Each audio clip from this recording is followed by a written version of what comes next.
Josh, San Francisco. Let's keep the Super Bowl theme going. San Francisco win total. Where you at?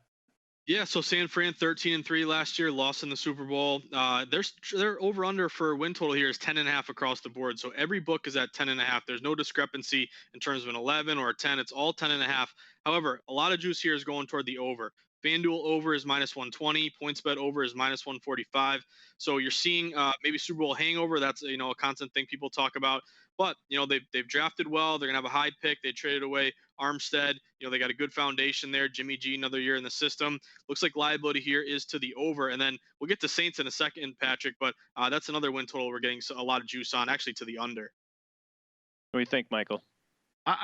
Look, they re-signed Armstead, Josh. It was Buckner they traded, which I think is a significant trade. I think Buckner's inside presence. I think that defensive line, Solomon Thomas, second overall pick or third overall pick in the draft, isn't nearly as good as what Buckner was, and they know that as well. I think Ronald Blair coming off the ACL, they need him. It'll be late in the year.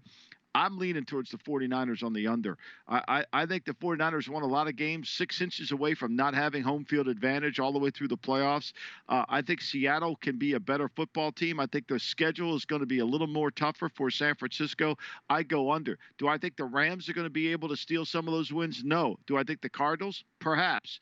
Perhaps the Cardinals could. But I think the 49ers are going to have a tough time next year repeating what they did because they were fortunate. Their defense was fortunate. They can't cover man-to-man in the back end. And if they can't win with their defensive front, if any of those guys get hurt, their defense will get exposed.